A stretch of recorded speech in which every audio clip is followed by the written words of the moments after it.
Okay, this is going to be a EB-01 Sakazuki guide. Sakazuki is the best deck in the game right now. I think it's hard to argue that it's not.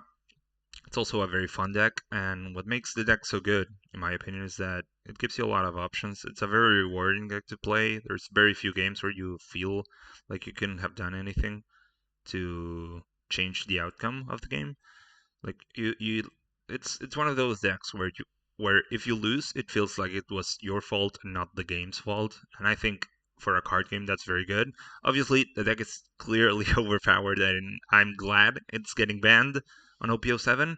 But I think it's a fun deck to play for now. So hopefully you find this guide useful for the remainder of Sakazuki's lifespan, which I guess is sort of like a month and a half. Let's get started. The idea of the guide is that if you watch the video, you can pretty much build your own Sakazuki list and have a general idea of how the deck wants to play and how the deck plays against specific troublesome matchups. So I just wanted to just so that I guess you listen to me. I used this deck to climb to rank 22 on the OP Bounty ladder. You can play OP Bounty clicking on the button that the giant yellow arrow points to. So yeah, I hope you actually give it a go in the ladder. Maybe we play each other. Who knows? Um, so yeah. So these are, in my opinion, the essential cards. These are the cards that make Sakazuki what it is. Moria, Lucci, Houndblaze Eruption are pretty much busted cards. Houndblaze, maybe not so much. Rebecca, Hina, Brand New, and Toshigi are just the icing on the cake, I guess. But these cards make up the core of what the deck wants to do. It wants to control the board for a while until you reach a turn where you make a huge tempo play, spending resources. Um, you pop your opponent's board, and then you have a Lucci or a Moria or like a Rebecca Hina left on your side of the board, and then it's pretty much over. Um, so yeah, I, I wouldn't say you have to run four of each of these cards. I personally run three Rebecca and three Hina, but they are definitely part of what makes the deck so good. And yeah, I just wanted to point out that why the deck is good. It's obviously any deck that can play Moria and just get some value out of it. Um, it's going to be it's going to be a good play. Moria on 8, unlike any black deck. But Sakazuki is very good because it can use cards like Great Eruption or Ice Age, like the cost reducers, in order to leverage an advantage that other other decks can't. Um, and I think personally that's what makes the deck so good. And Brand New and Toshigi are just like the icing on the cake. They give the deck so much consistency, uh, to the point where it's pretty much ridiculous. Like you will have some turns where you are at 10 Dawn and you are pretty much like, I don't know. Let's say you're playing Black Yellow Luffy and you need to draw like a removal event, and you just go like Toshigi, Brand New, Toshigi again, and then you find your Houndblaze because you dug like 15 cards deep into your deck in order to find it. Um, Same thing goes for your cost reducers. Uh, I just wanted to point out that Great Eruption, which is a card that's also getting banned, is probably the most disgusting card in the deck. The card is crazy. It just gives you so much free advantage. Like, I guess the idea behind black cards is that in order to remove things, you need to lower the cost of the cards. So cards like Ice Age, you're essentially two for oneing yourself to remove a big card because you need like a removal event and the Ice Age. But Great Eruption is it just does everything for free, and I think that's crazy. Um, so yeah, let's get started with the how to play the deck. Okay, so this essentially these are the cards that you want to see early. This is your early game plan. You want to combo your removal with your cost reducers. Here and well, obviously you have Toshigi and Brand New in order to get the game started. The first couple turns, you're pretty much always wanting to play Toshigi or Brand New in order to find the rest of the cards in this list. So ideally, you're not using your Rob Lucci or your Ice Age, Helmeppos, or Surus in order to reduce the cost of your opponent's stuff. You pretty much want to be playing Great Eruption, Hina, maybe, like straight up, like raw Hina from hand, or Rebecca, find Hina from trash and play Hina for free. And yes, you're reducing your opponent's the cost of your opponent's cards. You're playing Houndblades or Rabluchi and removing them. It's pretty much as simple as that. Ideally, Houndblades is probably the best early game removal spell against most matchups, except probably Red Purple Law. But yeah, it's not really a complicated game. But you need to know, you need to find like the pieces of the puzzle in order to have a successful early game with the deck. It's very important to not fall behind on Sakazuki, because if you do, you get punished pretty hard. So you should focus, I think, on these cards, the first games you're playing. And well, the good thing about Sakazuki is that it has a lot of redundancy. Ice Age, Helmeppo, and Suru are cards that are not in the deck for this stage of the game specifically, but they function just as well as the other cards, but in the sense that they let you remove your opponent's board, even if you're losing card advantage for doing it. Okay, so now that we know what cards are important in the deck, what does the deck want to do? Like, Sakazuki does not have a very obvious game plan, I guess. It's not like an obvious gameplay as like Whitebeard or Purple Luffy or something like that, or like Kanakuri or whatever. So some people say Sakazuki is a control deck. Some people say Sakazuki is I've seen people say it's a combo deck or whatever. I personally like to think of the deck as a tempo deck.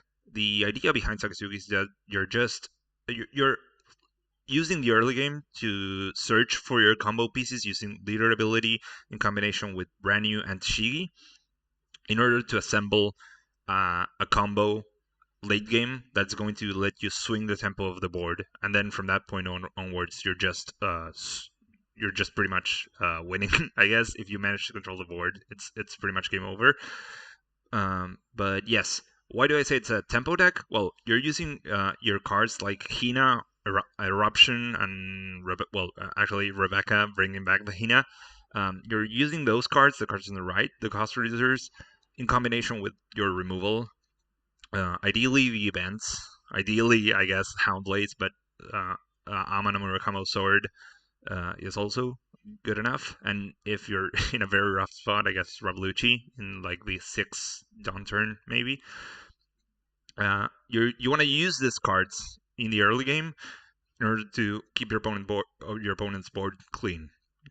A very solid Sakazuki game, game ideally has your opponent attacking you with no cards in the entire game except for their leader, because you're removing all of them every single time they're playing a card. This is essentially why Sakazuki is very good against green decks, for example, because they want to play they want to play like a big dude, like 8 cost Kid or like 9 cost Sorrow or something like that, and you just vomit your Great Eruptions and your Kinas onto them. You target the cards, and then you just Houndblaze the card away, uh, and they never get to attack with it. And then the way you win is you use your Branius or your Shigis in combination with your Houndblaze and your leader attacks every single turn in order to force them to drop counter out of their hand, and you generate like a resource advantage that way. Why do I say it's a tempo deck? So this is, I think, a very obvious example of a lot of things, mostly why Sakazuki is broken. But so yeah, you're obviously never going to see this happen, mostly because nobody plays Krieg. But I needed a 6 cost as an example. So the board and the cards on the left, Lucci plus Double Ice Age, answers the cards on the right. Like if you Ice Age the Kid, it goes to 3 cost. You swing with your leader. It goes to a 2 cost. You Ice Age the Krieg, and then you play Ravluchi. You just spend 6 Dawn in order to remove 14 Dawn worth of cards on your opponent's side of the board, and you 2 for 2 the board even, because you still have the Ravluchi remaining, And odds are your opponent is not going to kill your Revolucci, especially if they're a green deck, I guess. But let's say you're playing a mirror or whatever. Um, your Lucci is probably not getting removed for free, so you essentially just generated card advantage. The deck is that this is what you want to do with the deck. You want to generate tempo through your through comboing your cost reducers with your removal spells or creatures. Okay, so obviously the previous example is not going to happen to you in a real game, but now we're going to talk about what combos you are going to use in order to actually win games. This is the reason Gecko Moria is crazy in this deck. Gecko Moria, I would say that these two are your bread and butter Gecko Moria combos. You play Moria and you either revive Lucci plus Helmeppo or Rebecca plus a Searcher. Um, so the first combo you use it to remove either a 4 cost plus a 3 cost or a 5 cost plus a 2 cost. Of course, you have to swing with your leader before playing Moria. It is a mistake I've made more than I would like to admit. But yeah, you swing with Sakazuki, you lower the cost of something, and then you play Moria, play Helmeppo Lucci, play Helmeppo tapped, I guess. I guess you could revive Lucci tapped. It's fine because you can choose the way you stack your triggers anyway. But yeah, you bring back Helmeppo, target something, and then Lucci pop. You kill two of your opponent's cards. It's great. Or you can bring back Rebecca, also great, obviously. You bring back Rebecca plus one of your searchers, ideally Tashigi, but maybe you need to more cards on trash. Brand new is also fine in that case. You play Rebecca, bring back one of those, use Rebecca's effect to bring back T-Bone from the trash, or maybe a Sabo, but like a 5 cost, for example. And then you use Rebecca's effect to hopefully play a brand new from your hand. Uh, it has happened. Like it's actually not that hard to use the Tashigi trigger first in order to pick up a brand new or a Hina or something to drop with Rebecca. Um, so you should be mindful of that as well. You don't even need to have the brand new in hand before playing the Moria in order to play to in order to drop something out of the Rebecca second trigger. But even if you don't play anything with that, it's fine.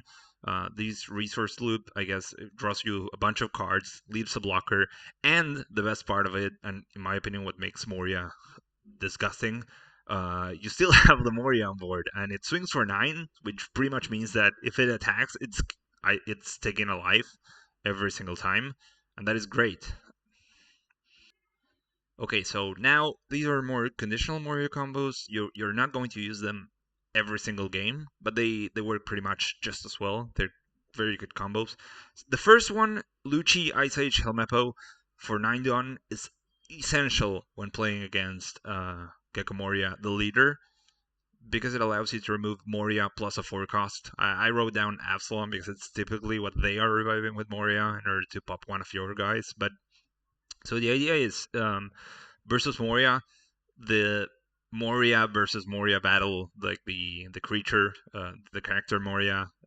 They play Moria on 8, you play Moria on 9, and you want your Moria to get rid of theirs. The way you do that is you Ice Age the Moria, you swing with your leader, their Moria goes to 2, then you bring back, you play your Moria, Helmeppo targets, like gives -3 to their 4 cost, which Gecko Moria, the leader, runs a lot of, and then you pop both of them with Lucci. Very good. You're I don't know if you're doing this every game, but you pretty much want to do this every game. It's the best answer to their Moria. And then this combo also allows you to remove Moria plus Absalom. It's harder to do, and you have to run the stage, but the idea is pretty much the same. You play Moria. Moria gets Rebecca and Helmeppo. Rebecca ideally draws you a counter from trash, so you see there's the T-Bone again. But if you don't have the Hina on hand, you can pick up the Hina from trash, play the Hina, target their Moria, and it's pretty much the same thing again. Helmeppo gives something -3. Hina plus swing plus Marineford is 6, so Moria goes to 2. You remove both of them with using sword. This combo, I think, is a little less reliable. I personally don't like stage Sakazuki, but it's good to know. It's a good combo to know, and obviously you can use this to remove a 7 and a 4, or an 8 and a 3 without the stage, and that actually comes up, I would say, a lot more. So these are your essential Moria combos. Now let's talk a little bit about Rebecca. Rebecca is sort of Moria Junior. Um, Rebecca combos used to be the most important part of Sakazuki. I personally think that now Rebecca is more of a Moria tool than a combo card in and of itself. But these are your bread and butter Rebecca combos. For 6 Dawn or for 8 Dawn, depending on whether you need to play Roblucci or use Sword. Um, this allows you to remove a 7 cost and a 1 cost, or a 6 and a 2, or a 5 and a 3. Uh, Ideally, again, you use Rebecca's first trigger to draw from trash something you want that you don't have in hand, but you have to have the Hina from before, or else you're not going to be able to play it, and you're going to have to pick up the Hina anyways. Um, this is the reason we said that Hina is not that good of a card by herself, but it's so core to the gameplay loop that you want to achieve. It just opens up so many plays. And yeah, the interaction between Hina and Rebecca is essentially what makes Hina a good card.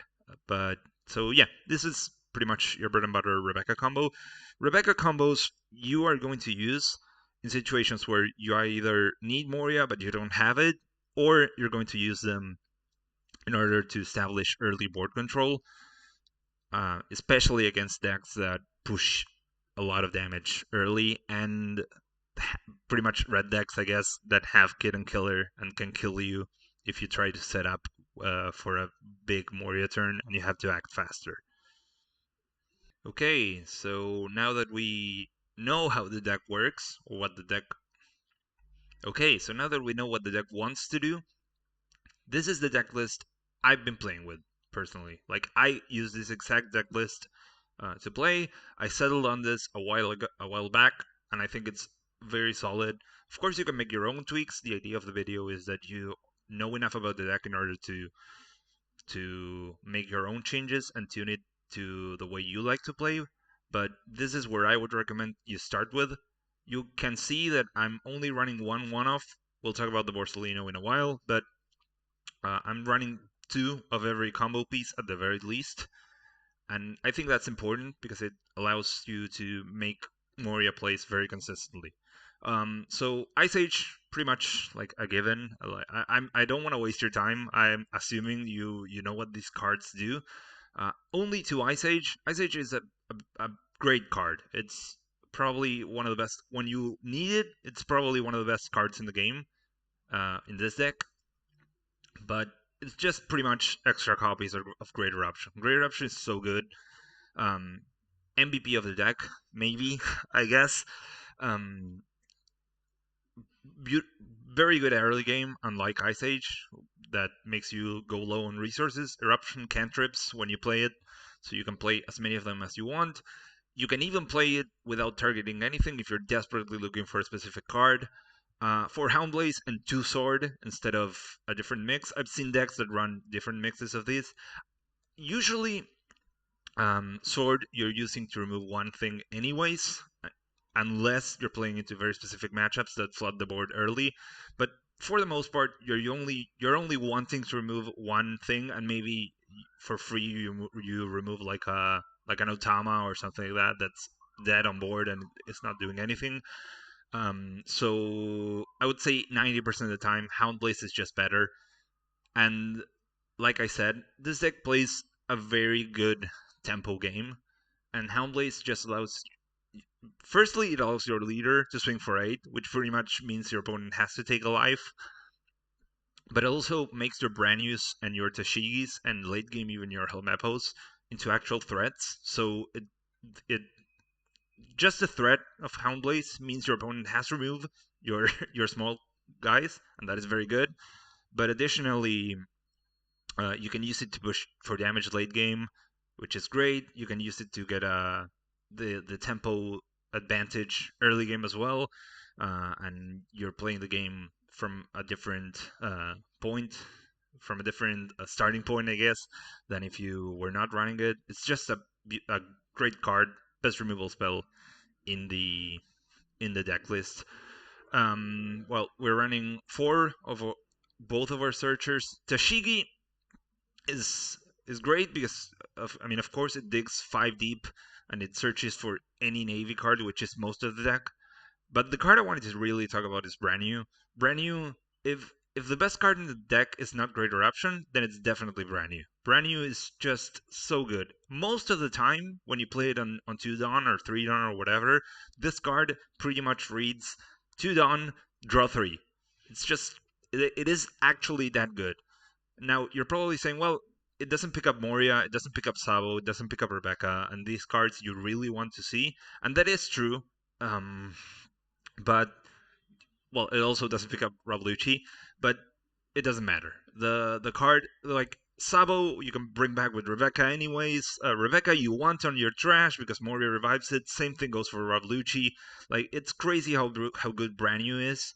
Uh, because even if it fails the search, which happens sometimes because he only looks at top three, he nets you so much not raw card advantage, but he just opens up the game so much for you. Like, let's say your Brand New flips, like, I don't know, like a Hina, a Lucci, and like a Sabo or something. You have to draw the Hina, but you want the Lucci on your trash anyways. And having Sabo on trash opens up the possibility that you might bring him back to your hand with a Rebecca later. So he's good to have in your trash as well.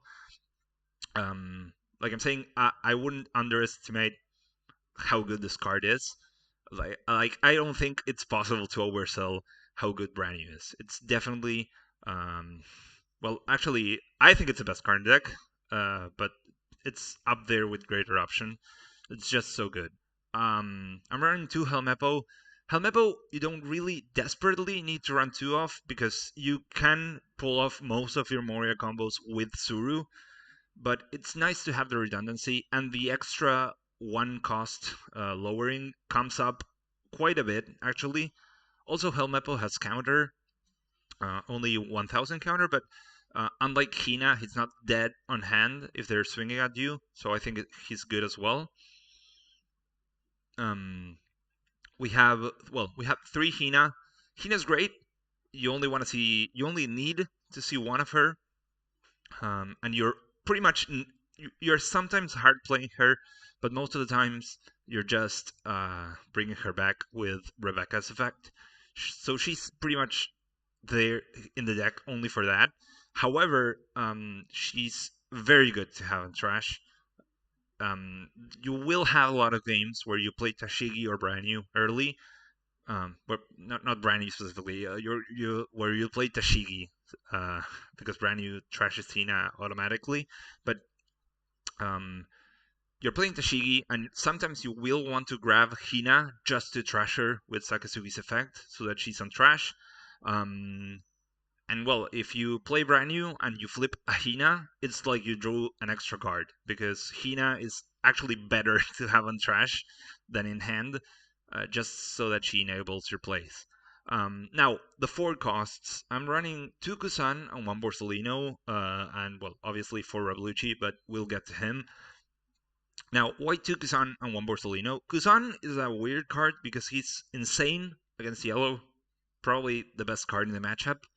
He, except for maybe Moria. But Kazan is just great.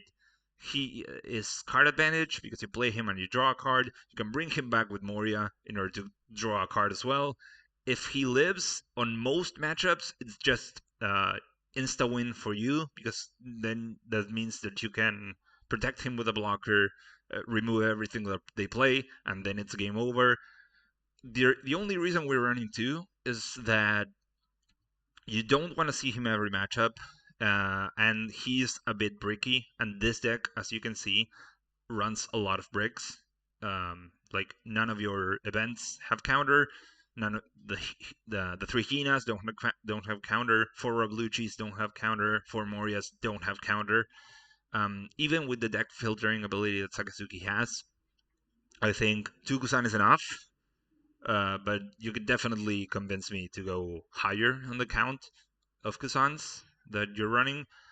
He's mostly good against yellow, like I said, because most decks have a way to deal with him. But sometimes you just play him against like Uta or something, and he doesn't die. It's pretty much game over for Uta at that point.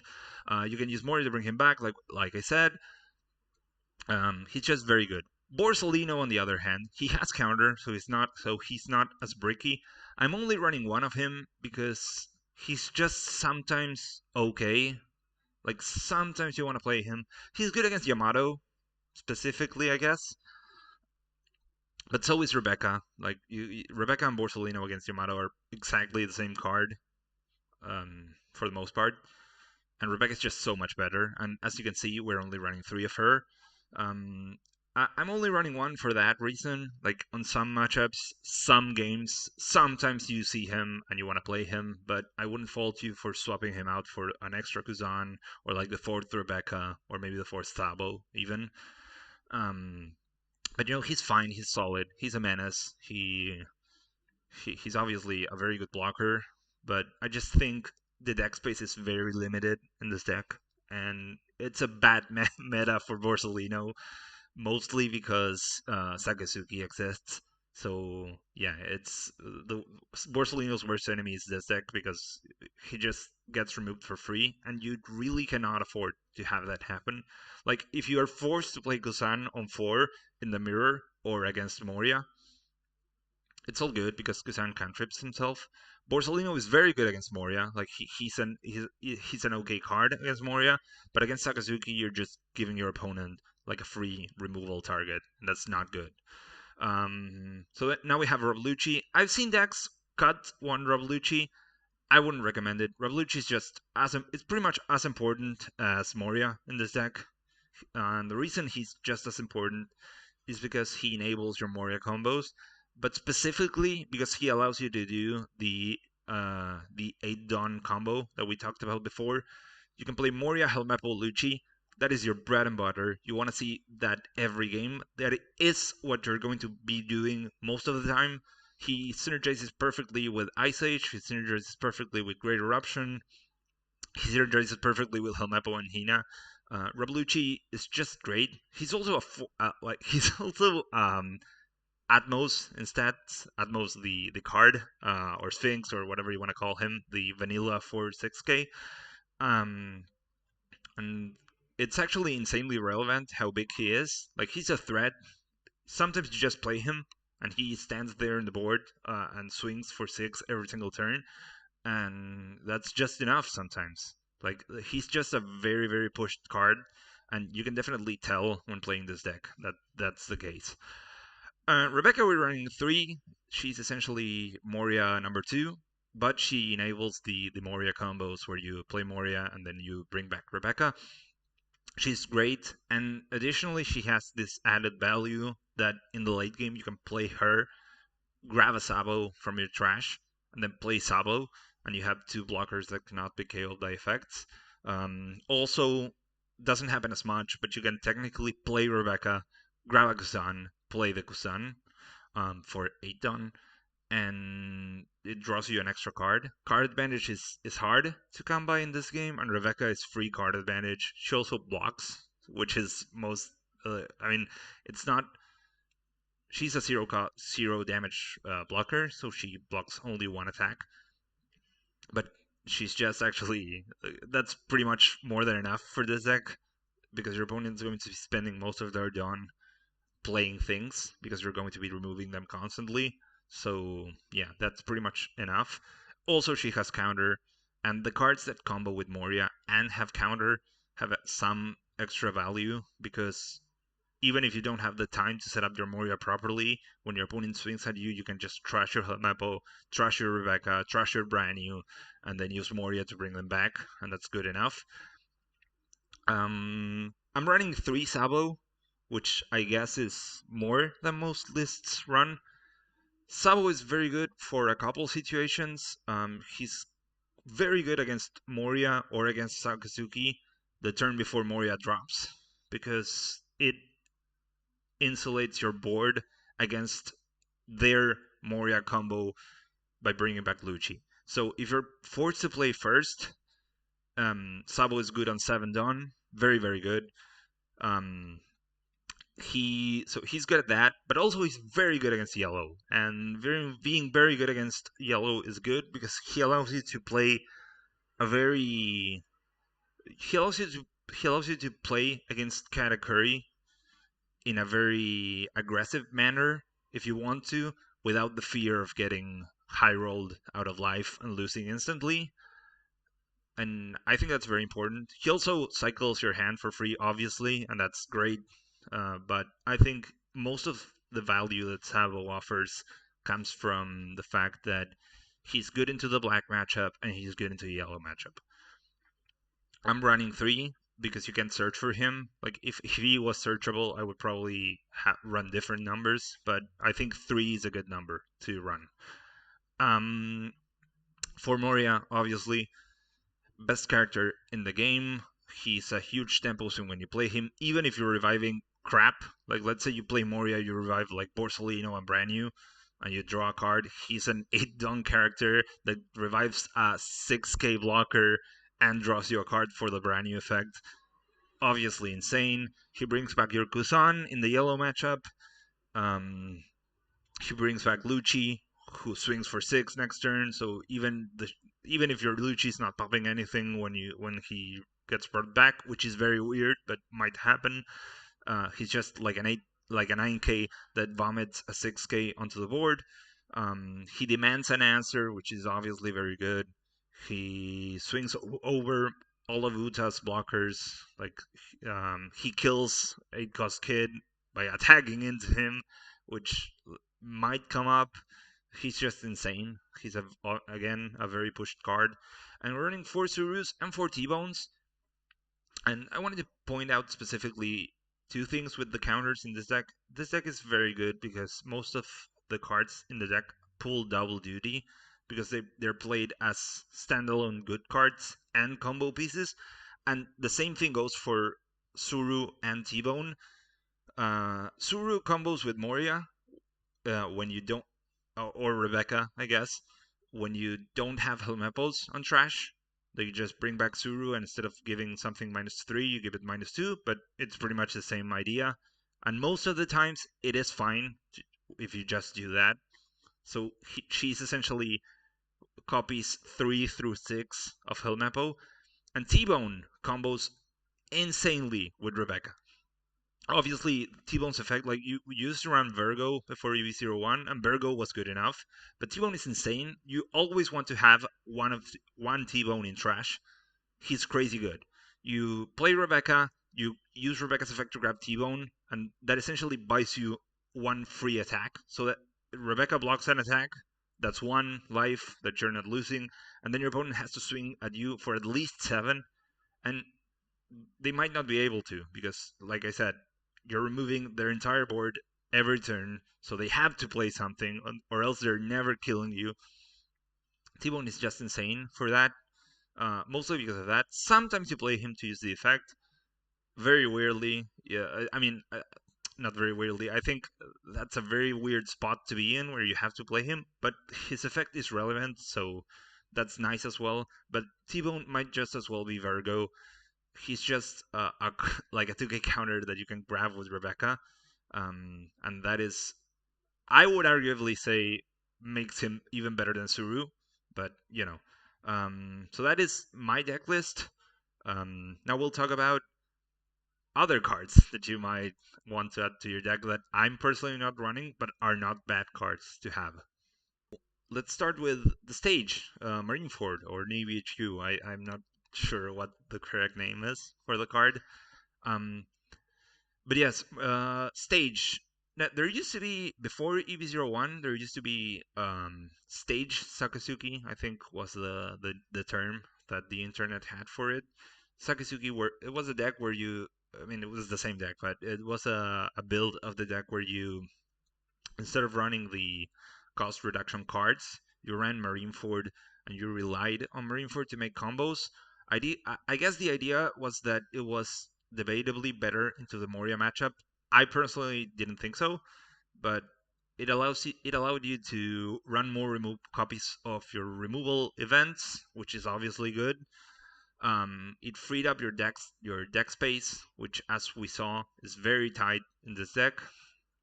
Um, and yeah, it essentially, I guess it boils down to Marineford is very good if you're planning on removing a lot of 4 costs, and that was pretty much the Moria matchup. Still is, I guess.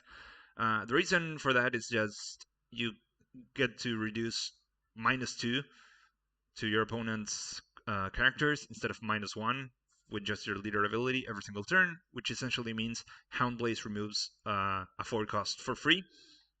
Lucci removes 4 costs for free as well.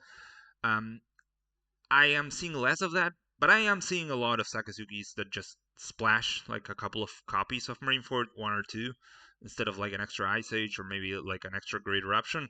I would advise against this.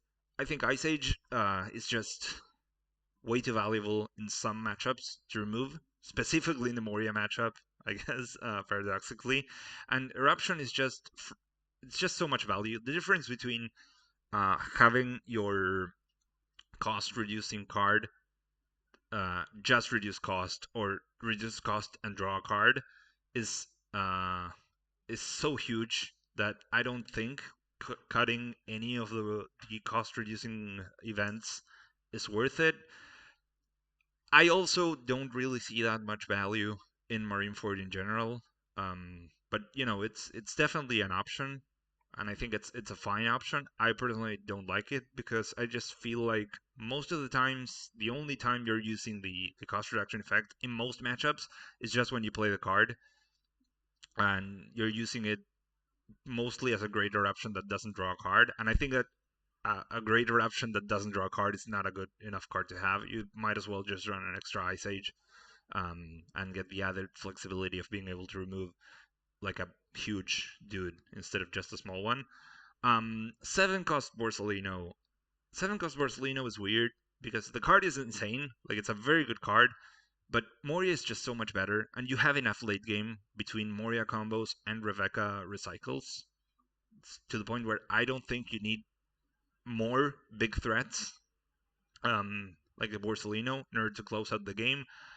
You can look for Borsalino, which is obviously a huge upside, but you cannot grab him from trash with any of your cards. So if he's trashed forever. He has no counter, so he breaks in your hand, and like we saw, we're running a lot of breaks already. And the thing that I started the deck running 2 of these Borsalinos, the 7 cost, and what killed him for me was the fact that he's pretty much always worse than Moria, and you only want to play Moria instead of playing him, except in the very specific scenario where you're playing the where you're playing the Sakazuki mirror and you are on 7 dot. Like, if you're forced to play the Sakazuki mirror going first because you want to go second in the matchup, um, and you see the 7 cost Borsalino, you play him on 7 and you're pretty happy. And that's pretty much it. That's the only situation where Borsalino is insane. The rest of the time, he's obviously a good card.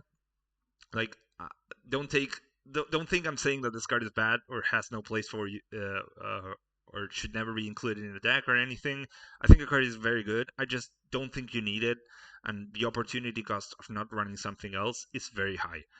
Um, Moving on to Brook, I think Brook has sort of has space in this deck.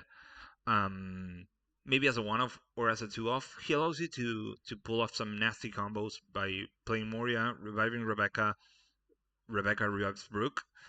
So he's interesting. He sort of allows you to do, like, right now you're playing when you're playing Moria, you're either going all in on removal by bringing back Lucci and popping your opponent's board, or you're bringing back Rebecca, and you're essentially playing the Rebecca to stall, like sort of like a carrot bandage engine, where you bring back Rebecca, a searcher, and Rebecca draws your card from trash. So essentially, you drew two, and you have a blocker on board plus the Moria. Brook allows you to do a half measure where you use the Rebecca effect to bring back the Brook from trash, like you draw him and then you play him. And then you use your second revive to bring back Helmeppo and give something -3. Then leader plus Helmeppo plus Brook is 5, so he allows you to kill a 5 cost. I think that is very good. Obviously, you cannot search for him, but he has counter. If I had to run Brook, I would run him over my single copy of Borsalino, the 4 cost, because he might be more useful. I haven't tested him enough, but I have played a bit with him, and I think he is good enough to fit in the deck over the Borsalino specifically. The only unfortunate thing is, I guess, that I don't know if you wanna run like if you wanna cut something else to run two of him, maybe like the extra Sabo. I don't know, but he's very good. He's a very good card, and he's very important to keep in mind when you're playing against a black deck as well. Mostly because of the Rebecca interaction where he can get revived straight from trash with Rebecca. Now, putting an Jean, I don't really know how to pronounce the name of the other card. These cards are weird because they're low opportunity. Like these cards are just cards that are not that good. They're very situational, but sometimes they just straight up win you the game. Um, let's start with John, I guess. She's a 2K counter, so I would say you just slot her over like one of your Surus, probably. Um, she's fine. She's good against Nami. That's pretty much the entire extent of it. Like if your local scene has a lot of Nami players, you just play one of these. Sometimes you draw her. She's obviously searchable with Branny and Toshigi, so she's easier to find. And if you don't, she's just a 2K counter, so it's fine. I am not running her, even even when my local scene has a lot of Namis. I would personally not run her because I like having 4 Surus in my deck. It feels more consistent, but I wouldn't fault you for running her. She's okay, but she's not good enough to the point where she single-handedly wins the game against Nami. But she's fine. So yeah, she's okay. I would say. Pudding, on the other hand, is very good into some matchups.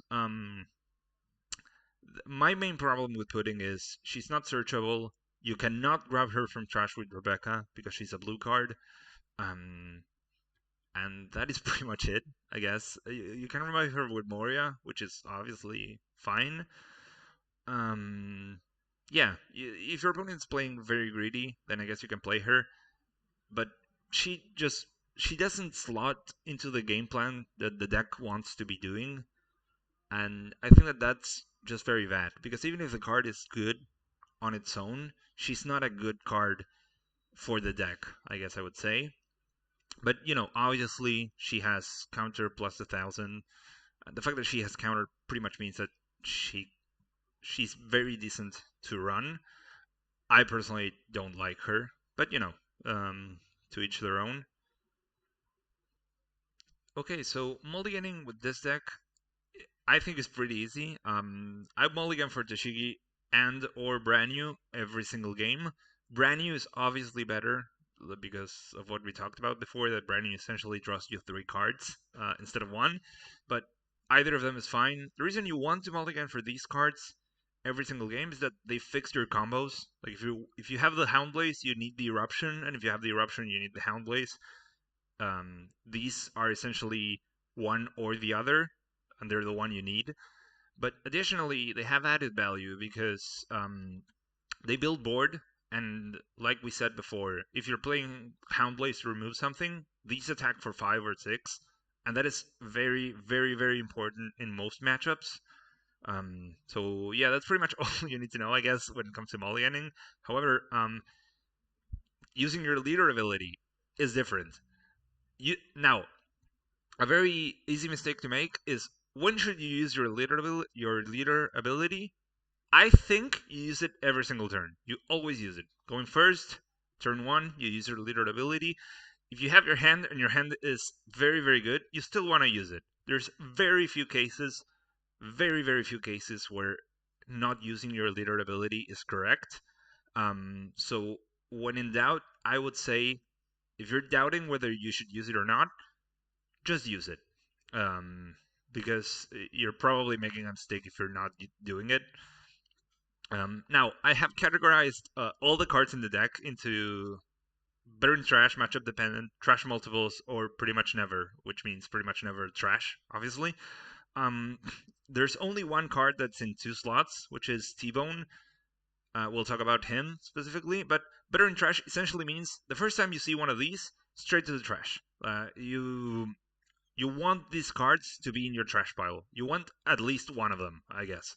Um, Rebecca, Rebecca, you want in your trash. Rebecca's the only one that I guess is debatable. Like sometimes you want the first copy of Rebecca to be in hand, but those games you're probably getting crushed anyways because you're not setting up for more. It means you wanting to play Rebecca on curve pretty much means you don't have Moria and you don't have anything else going on, so you're probably getting crushed anyways. The other cards, I guess, are pretty obvious. Hina is just a combo piece for Rebecca and Moria. Kalmepo is pretty much a combo piece for Moria. Lucci's a good card on his own. You can play him, but the first Lucci copy, pretty much every single time, straight to the trash with the leader ability. And T-Bone, you want one in the trash, uh, just to bring him back with Rebecca, just so that when you play Rebecca, you can grab a 2K counter out of the trash if you need it. That's the only reason I guess you want one of them in the trash. So I would say the first copy of T-Bone, if you don't have anything else to trash, I would trash him. Then these matchup dependent trashes, I guess. These are cards that are insane in some matchups, but very bad in others. Like, for example, Ice Age is an insane card against any deck that's running green. It's an insane card into the Moria matchup. It's very good into Sakazuki if you're planning on playing Moria and you think that they're going to play Moria first. But it's a very bad card against Red Purple Law, for example. It's a very bad card into Yamato, for example. It's very bad to see multiples pretty much always. Like it's very weird that you're going to use both your Ice Ages throughout the course of a game, and to the point where they're worth keeping in hand. So these are cards that, depending on the matchup, you might want to trash them straight up. Kuzan is also in the same camp. He's a good card, but there's a lot of matchups where you're just never playing him for with using Dawn. Maybe you bring him back with Moria, but 4 Dawn is a steep investment in this deck. And the same thing goes for Borsellino. Borsellino is just, for example, he's ridiculously bad into the Sakazuki mirror. You want to trash him every single time. He has counter, so he's decently okay to keep, but the same thing goes for him as well. These cards, depending on the matchup, you're gonna want to trash them instantly, or you're gonna want to keep them around. Now, trash multiples. Moria is here. Obviously, you're only wanting to trash Moria if you have like 3 of them in hand, because they can get a bit bricky. Other than that, maybe you don't want to trash him, but he can be a bit bricky, so I would trash multiple Morias. And in some matchups, you either win when you play your first Moria, or you lose because you don't even get to play him. For example, Red Purple Law. Red Purple Law is a matchup that if you play Moria and you don't die instantly afterwards, you pretty much won the game. So you're never playing 2. So you want to trash your second copy. Obviously, if you draw 4 Moria at the same time, you're trashing them anyways. So that's what trash multiples means. Sabo is in the same camp as I guess as T-Bone. I guess he's a very good card to have. You pretty much want to have one in your hand for specific situations, but if you have 3 Sabo or 2 Sabo, you're never playing them, so you're trashing him. Um, and Houndblade's and Amino Murakamo Sword, they're both in the same vein because they pretty much count as the same card. Depending on the matchup, you're gonna want to keep one over the other. You pretty much only want to see one in your hand, one copy of these remove a card events uh, at the time. It's a lot better to have active cards, like cards that have counter that you can play, that do something proactive and not reactive, than having multiples of these cards, because your opponent is not going to play into them. You're going to have to combo them with Greater Option or Ice Age in order to get them to be useful. So yeah, I would trash your second copy of Houndlace if you have like Sword plus Houndlace, one of them, mostly Sword, but like I said, it's matchup dependent. And then pretty much never. These are cards that, like we said before, they're essentially the consistency pieces of the deck. You never want to trash them because they're so good and versatile. Suru, she's a 2K counter, but you can play her for one as the world's shittiest Greater Option. Um, Brand new and Tashigi. Instead of trashing them, you want to be playing them. There are corner cases where you're very tight on your Dawn usage, and you're gonna want to trash one of them because you're probably not going to play them. But they're much better to keep in hand than trashing them. And Greater Option, it's just busted. It's so good. Um, it's good in every matchup in the game. If you have like three of them, you can trash one. It's fine, but you can probably cycle it if you don't um, if you don't have anything else going on, and then trash whatever you draw, and that is probably better. So these cards, yes, if you're in doubt of whether you should trash them or not, probably never trash them. So it's time to talk specific matchups. Now, the number indicates whether you want to go first or second into the matchup. And the cards that appear are cards that you want to see in the matchup or that are specifically good in the matchup. Like I said before, you're not mulliganing for these cards necessarily, but they are cards that if you see them, you know you're in a good position. Moria is obviously going to every matchup, so but I only included him in matchups where finding the Moria and playing him is very important to you winning the game. While Moria is obviously going to every matchup, there are some matchups that you can win without Moria. Winning against Sakazuki or against Gecko Moria without Moria, the character is just a lot harder than winning against like I don't know Red Purple Law without Moria, let's say. Um, so into Sakazuki Mirror. You want to go second. Sakazuki best deck in the game. You're going to play the mirror match a lot.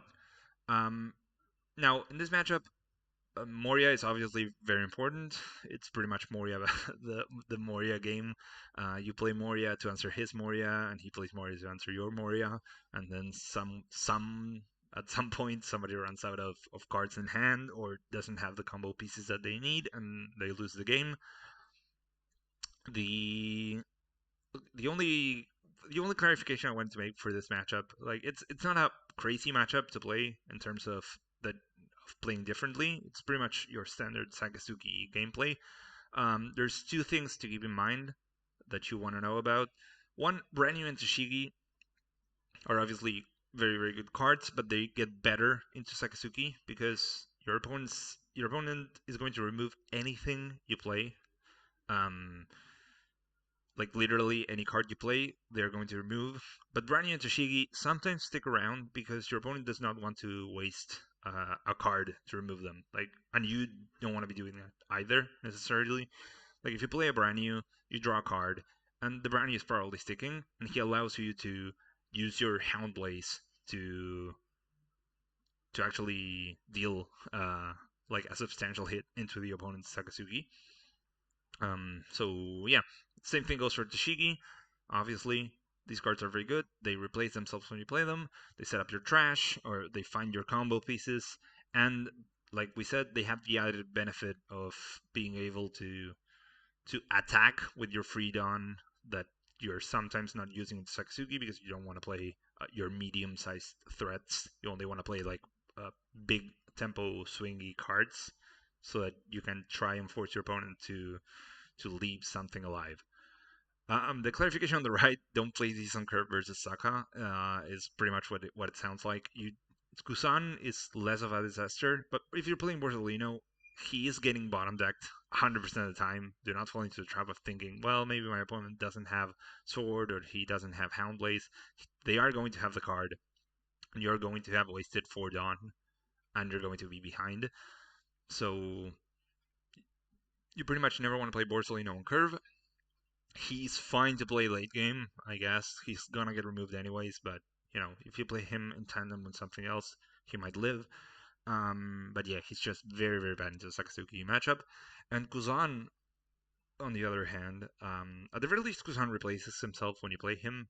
Like, you play him, he draws a card, he's okay, but obviously he can be KO'd, so he's a lot more free to kill than Borsellino. He's just not good enough. Like, it is still a tempo loss if you play Kuzan and then they remove it for free with Bravlucci or something. So I would say try not to play these on curve. It's probably better to just trash them, try and find another brand new or another Shigi, and worst case scenario, you just swing 9 at their face. But, just to keep in mind. Now, Gecko Moria. Gecko Moria is a very hard matchup. In my opinion, the worst matchup the deck has is the Moria matchup. Um, the reason you want to play first against Moria, it's one of the few matchups where you want to play where you want to go first, is to throw him off his preferred curve. Like, obviously, playing a Sakazuki, you mostly want to go second, because it just fits your curve better and your combos. But if you're playing into Moria, um, Moria wants to go first, and he wants to go first really badly because it means he can drop a 4-cost card on turn 2. He loads Abaddon, swings for 2, and he revives like a 5k attacker. So you want to be going first. Moria, the card, is obviously very good in this matchup, specifically because of the combos we talked before. But Moria is just an over-centralizing card. And if you're playing a deck that can play Moria and you don't have your own, you're going to fall behind pretty much 100% of the time. Now, the reason Great Eruption fits here, obviously, Great Eruption is a great card in general, but it is important that Great Eruption puts all of Moria's annoying forward costs into Sword and Houndblaze range, and it allows you to do that while not falling behind in card advantage.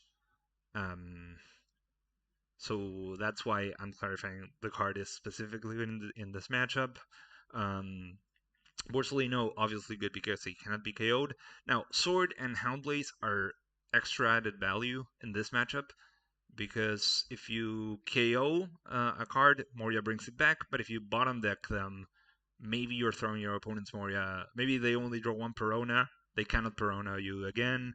Maybe they draw only 1 Absalom, so they use Absalom to pop like one of your Luccis or something, and you just bottom deck the Absalom, and they are out of removal for a while, and that is very good. And then the column on the right, Timing Matters versus Moria. These two cards, Ice Age and Sabo, are specifically good in this matchup, and they are specifically good for very specific reasons.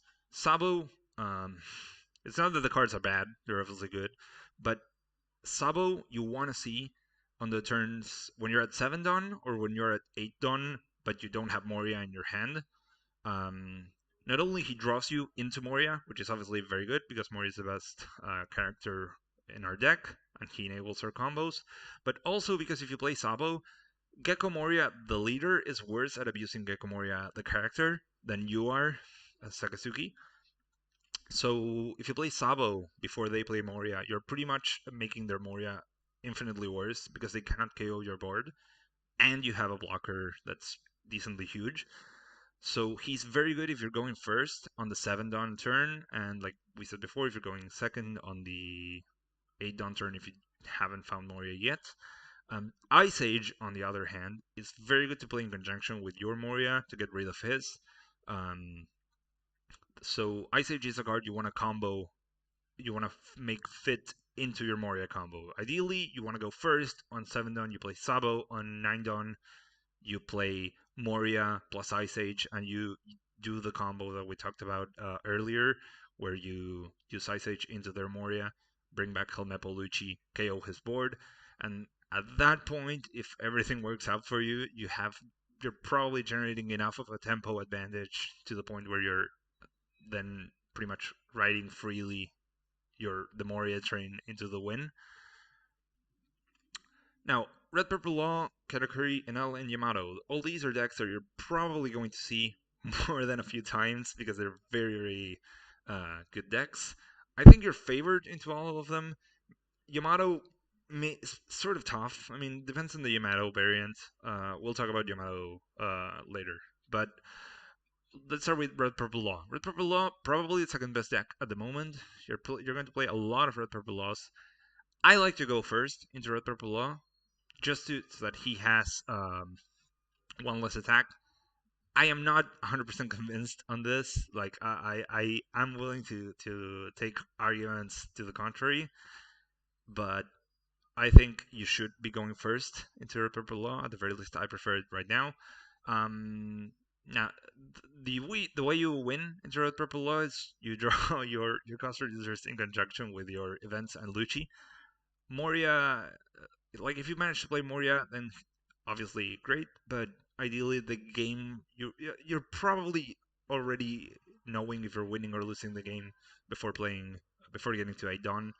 Um, the matchup is pretty much that. I attack into Red Purple Law. I know a lot of decks try to starve him out of resources. I don't think you should do that. I think, like we said, Sakazuki is a tempo deck, and Red Purple Law is also a tempo deck. So the way you want to win against him is just starving him out of cards. It's just out tempoing him. On the other hand, starving him out of cards is sort of a risky move because if you're not attacking, that means that he can start to not use his litter ability, and he has a lot more dawn to swing into you. And that is dangerous, I think. Rablucci is arguably your best friend in this matchup because he pops 2. Same thing with Sword, which I think is better than Houndblaze in this specific matchup. And Ice Age plus Eruption, like obviously Eruption is just flat out better than Ice Age in this matchup all the time, but Ice Age is also fine as a card. Like you want to trust repeat copies of it, but if you don't have another cost reducer, it's probably the only matchup where wasting the Ice Age early, like on turn, uh, like on your third or fourth turn, to use in conjunction with a Ravlucci or a Sword to get rid of a 4 cost is more than fine. So it's a matchup where shitty Great Eruption, like Eruption that doesn't draw your card, is just good enough, I would say.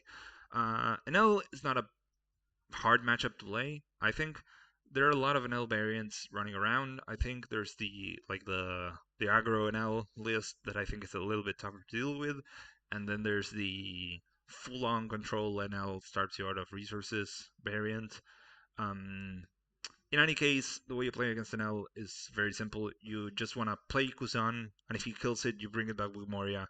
NL is not as good at pressuring you as you are as pressuring him, so it is a very standard Sakazuki is a good deck, and therefore you win type of matchup. You just play your game, remove anything they play, and then if you late game, if you need card advantage in order to win, you just play your Rebecca, bring back your Sabo, play your Sabo, pass the turn, and then you stall until you have enough dudes on board to kill him on one swing, on like one turn. You should keep in mind that when you're playing SNL, you need at least 3 attackers in order to be able to kill him. So it's important to build your board. So don't swing willy-nilly in order to just take life. You should be attacking NL, but you shouldn't be just attacking all the time. You should think before you attack, because the only way you lose this matchup is if you never get to establish 3 or more guys on board, and you cannot win. Like, at all. You just cannot kill him. Katakuri, I think it's a harder matchup. Borsalino is specifically good into Katakuri. because you play him, he sticks around forever, and he essentially gains you one free 1k counter every single time you use him to block. Um, Kuzan is obviously great in the matchup, better than Borsellino. You want to play, if you manage to play a Kuzan and it sticks, you probably win. Sometimes Katakuri will high roll you out of the face of the earth, but the matchup is fine. Like, it's a fine matchup. The only specific tip that I would say is important to keep in mind is you shouldn't be afraid to go down to 0 life if you have blockers in hand. Like, if he plays 7 drop mom and you're in a solid board position and you have like a Sabo in hand, it's fine if you choose to take the damage instead of letting him heal. But Sakazuki is a deck that even if you choose to heal him, you can still win anyways. I would say that that it's important when you're playing against Katakuri to not give him free chances to high roll you. That's, I guess, the only specific difficulty of the matchup.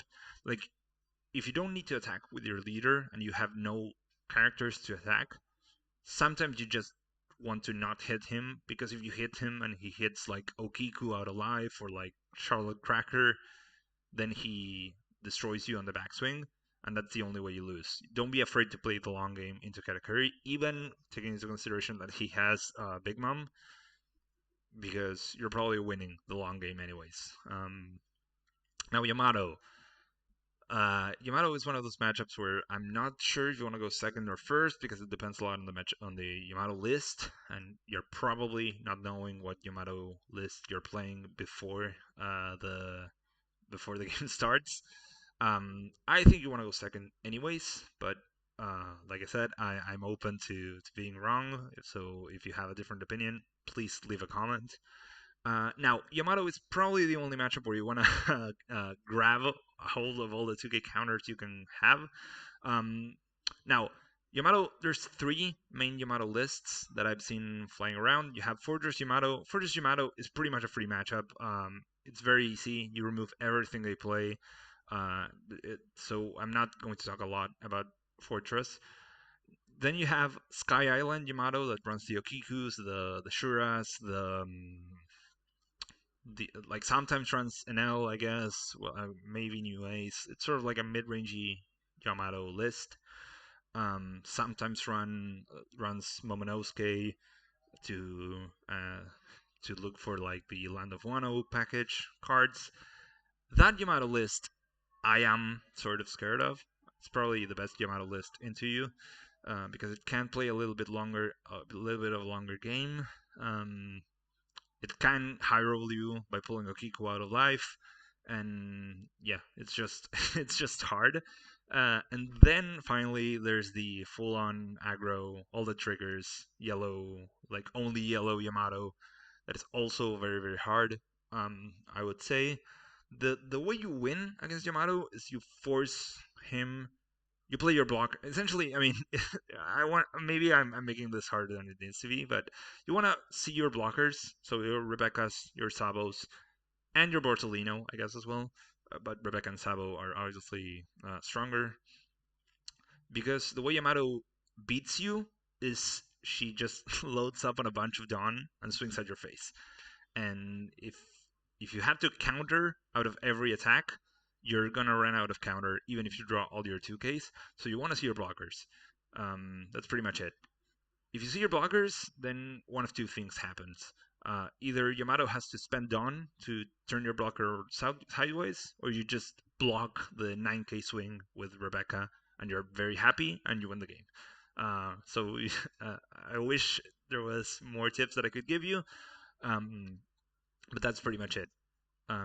You want to force the Yamato player to have to waste like the cards that he has that turn your characters sideways on your blockers in order to be able to attack you, because then you are going to be able to counter out the attack with less cards.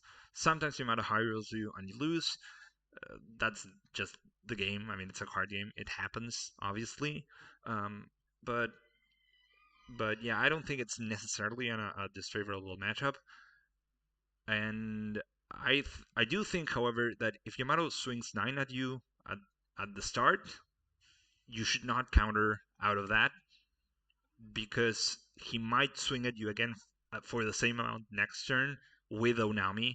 And if Onami, I don't know, Onami swing connects, then that's really literally game over. So it's fine to allow him to activate his ability if that means that you're safe in against a possible Onami attack. Okay, Uta, you want to play second against Uta. The way you win, I would say, is you're careful about the way you manage your blockers.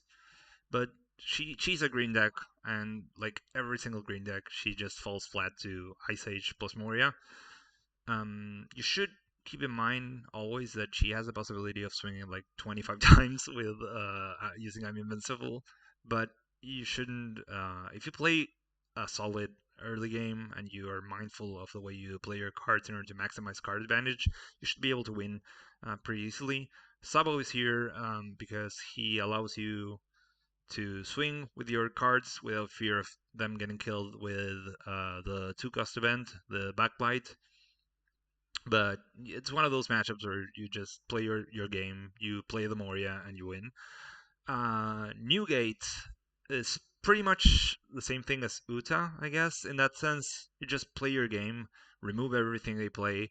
Newgate is one of those decks that just plays like a bunch of like big dudes and plays like one dude each turn, which is a matchup that Sakazuki is just very like a playstyle that Sakazuki is very favored into.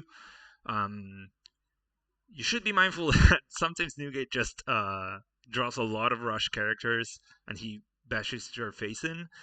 That's why Rebecca is here specifically because she blocks an attack. Newgate he might run Nico Robin as well, specifically for the Rebecca. So it is sort of a problem if that happens. But Rebecca's good. Other blockers are good as well.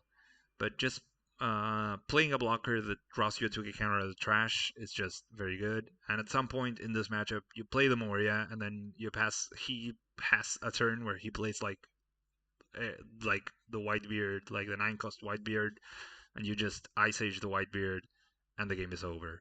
Um, Black Yellow Luffy, or Taxi Luffy, as the cool kids call him. Uh, Black Yellow Luffy it's just one of those matchups that Sakazuki high rolls because he's Sakazuki and he is allowed to cheat at the game because he has cost reducing and the ability to bottom deck. Um, Once again, it's one of those matchups where most decks have to play like a careful game into Black Yellow Luffy. They have to not attack him so that he is not able to trigger his ability. But Sakazuki just has the freedom to stick like a couple guys on board, always swing into his life. And if he tries to shield himself behind the Sabo ability, you just bottom deck the Sabo, swing at life, and win. Um, the only thing I would say you should be careful about, I would swing in this matchup, like I would attack into the Taxi Luffy every turn, unlike other decks.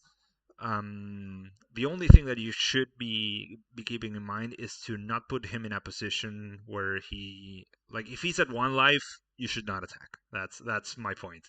Like or if he has like a Luffy on board, the 5-cost Luffy that allows him to trash a life, um, then you want to leave him at 2. You want to put him in a position where he has to spend Dawn in order to take his own life, instead of just giving him the ability to do that for free. But if you are careful with that, you should not have a lot of trouble in the matchup. Um, Taxi Luffy, I say you want to go first, but you could go second. It's fine. I just like having the extra attack because if you put enough pressure, you put him in a position where he doesn't have enough Dawn to play like a bunch of the small guys and take his own life. So he has very suboptimal turns, and you just kill him very easily. And finally, and we're at the end of the video now, Nami. Nami is a weird deck. It used to be easier to play around Nami before the card Whitesnake was released. Against Nami, the only tips I can give you is just if they play something, you want to bottom deck it. So you want to have an out for the card that they play in your hand. So you want to keep every single Houndblaze that you see. You want to keep in hand. Um, in this matchup, I would argue you want to keep literally every single one because the attack boost is actually relevant. Sword is fine as well, as like an extra Hound Blaze if you don't have the Hound Blaze, but it is one of those matchups where, um, like, you should be fine unless you get high rolled on. Um, and the reason Rovluchi is here, which is interesting, is not because he removes stuff because you don't want to KO the stuff Nami has, you just want to bottom deck it. He's here because he's a 4 cost 6k attacker, and that's just very good in this matchup. Like, if you're at 4 Dawn and you have nothing else to do, just play Rovluchi. When you're playing into Nami, the only like matchup specific tip that I would want to give you is don't be afraid to overcommit into protecting your own characters. Like if Nami swings 9 at Bravalucci, you're obviously wanting to protect that. Your 2k counters are irrelevant in this matchup anyways because you're not gonna get KO'd by Nami attacking you, so that's fine. Um, and the only other thing that you should be always keeping in mind is to not enable free Death Wings off of Nami. Like if Nami has 3 opened on and 1 card in hand, that's a moment in time where you probably don't want to swing into that. Like if you have like 2 attacks left, maybe just pass the turn. Nami draws, and then they have Deathwing plus another card in their hand, and maybe you just win the game at that point because they can't do anything, and you get the turn passed back to you again, and you win. If you do that, I think it is one of those matchups where you might lose anyways because of the way the game works and because of the way Nami works as a deck. But yeah, you should only be scared of giving Nami free chances to use Deathwing. So, anyways, this was hopefully not that long of a video, and at the very least, an interesting watch for you. I hope you learned something about Sakazuki. I think the deck is really fun. It's a very skill rewarding deck, like I said before. It's not as hard to play as I initially thought it was gonna be, but it is definitely a deck where if you keep putting games into it, you're going to see more lines of play that you wouldn't see when you first start playing the deck, and that feels very good as well. Um, I would recommend you abuse this deck before it gets banned, but to each their own. And well, if you like the video, please comment and subscribe. And yes, I will see you soon.